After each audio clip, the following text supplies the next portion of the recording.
Hello, હું નિકિતા. આજે આપણે બંધારણના વન લાઇનર કે જે એલઆરડી, પીએસઆઈ, સીસીઈ જેવી ગુજરાત સરકારની આવનાર ભરતી પરીક્ષા માટે ઉપયોગી એવા 2500 પ્રશ્નોમાંથી પ્રશ્નો જોશું.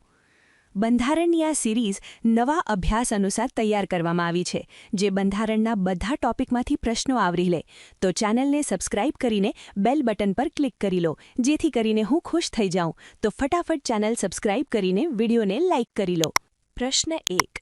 ભારતની બંધારણ સભા કઈ યોજના હેઠળ ઘડવાની શરૂઆત થઈ હતી? કેબિનેટ મિશન યોજના. પ્રશ્ન 2. બંધારણ સભાની ઘડવાની શરૂઆત ક્યારે થઈ હતી? 9 ડિસેમ્બર 1946. પ્રશ્ન 3. બંધારણ સભાના પ્રમુખ કોણ હતા? ડૉક્ટર રાજેન્દ્ર પ્રસાદ. પ્રશ્ન 4. બંધારણની ડ્રાફ્ટિંગ કમિટીના ચેરમેન કોણ હતા? ડૉક્ટર બી.આર. આંબેડકર. પ્રશ્ન 5. બંધારણ બનાવવાનું કાર્ય ક્યારે પૂર્ણ થયું? 26 નવેમ્બર 1949. પ્રશ્ન 6. બંધારણ તૈયાર કરવા કેટલો સમય લાગ્યો હતો? લગભગ 2 વર્ષ 11 મહિના 18 દિવસ. પ્રશ્ન 7. શરૂઆતમાં બંધારણમાં કેટલી કલમો હતી? 395. પ્રશ્ન 8. શરૂઆતમાં બંધારણમાં કેટલા પરિશિષ્ટ હતા? 12. પ્રશ્ન 9. બંધારણ વિશે સૌપ્રથમ વિચાર કોને આવ્યો હતો? M.N. રોય. પ્રશ્ન 10. ભારતના બંધારણનું આમુખ કોણે તૈયાર કર્યું છે? જવાહરલાલ નહેરુ. પ્રશ્ન 11. ભારતના બંધારણમાં મૂળભૂત અધિકારો કેટલા છે? 6. પ્રશ્ન 12. આમુખનો વિચાર કયા દેશના બંધારણમાંથી લેવામાં આવ્યો છે? USA. પ્રશ્ન 13. નીતિ નિર્દેશક સિદ્ધાંતોનો વિચાર કયા દેશના બંધારણમાંથી લેવામાં આવ્યો છે? આયર્લેન્ડ. પ્રશ્ન 14. રાજ્યમાં રાષ્ટ્રપતિ શાસન કઈ કલમ હેઠળ લાગુ કરી શકાય? કલમ 356. પ્રશ્ન 15. રાજ્યની સરકારને બરતરફ કરવાની શક્તિ કઈ કલમ હેઠળ છે? કલમ 356.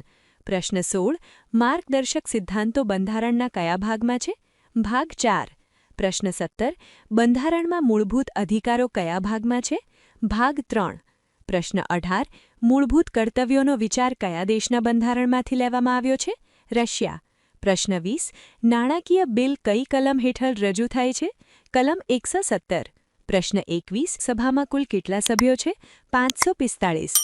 લોકસભાની મહત્તમ સભ્ય સંખ્યા 552 હોઈ શકે છે. ભારતના બંધારણ દ્વારા ફાળવવામાં આવેલા ગૃહના સભ્યમતની મહત્તમ સંખ્યા એંગ્લો ઇન્ડિયન બેઠકો નાબૂદ થયા પહેલાં 552 હતી. હાલમાં તે 550 છે. પ્રશ્ન 22. લોકસભામાં રાષ્ટ્રપતિ દ્વારા કેટલા સભ્યોની નિમણૂક થાય છે? 2. પ્રશ્ન 23. રાષ્ટ્રપતિ દ્વારા નિમાયેલ સભ્યો કઈ જાતિના હોય છે? Anglo Indian. પ્રશ્ન 24. સંસદના ઉપલા ગૃહને શું કહેવાય છે? રાજ્યસભા. પ્રશ્ન 25. સંસદના નીચલા ગૃહને શું કહેવાય છે? લોકસભા. પ્રશ્ન 26. રાજ્યસભા કેટલા સભ્યોની બનેલી હોય છે? 250. પ્રશ્ન 27. રાજ્યસભાના સભ્યની મુદ્દત કેટલા વર્ષની હોય છે? 6 વર્ષ. પ્રશ્ન 28. રાજ્યસભામાં કેટલા સભ્યો દર 2 વર્ષે નિવૃત્ત થાય છે? 1/3 સભ્યો. પ્રશ્ન 29. લોકસભાની બેઠક માટે ઓછામાં ઓછા કેટલા સભ્યો હાજર હોવા જોઈએ? 1 પ્રશ્ન 30. લોકસભાની સમિતિના સભ્યોની નિમણૂક કોણ કરે છે? સ્પીકર. પ્રશ્ન 31. બિઝનેસ એડવાઇઝરી સમિતિમાં કેટલા સભ્યો હોય છે? 15. પ્રશ્ન 32. રાજ્યપાલની નિમણૂક કોણ કરે છે? રાષ્ટ્રપતિ. પ્રશ્ન 33. રાજ્યપાલની નિમણૂક કેટલા વર્ષ માટે કરવામાં આવે છે? 5 વર્ષ. પ્રશ્ન 34. રાજ્યપાલ બનવા માટેની ન્યૂનતમ ઉંમર કેટલી હોવી જોઈએ? 35 વર્ષ. પ્રશ્ન 35. નગરપાલિકા અને મહાનગરપાલિકા સંબંધિત બાબતો બંધારણના કયા પરિશિષ્ટમાં છે? 12મું પરિશિષ્ટ. પ્રશ્ન 36. રાજ્યપાલને શપથ કોણ લેવડાવે છે? રાજ્યના મુખ્ય ન્યાયમૂર્તિ. પ્રશ્ન 37. મુખ્યમંત્રીની નિમણૂક કોણ કરે છે? રાજ્યપાલ.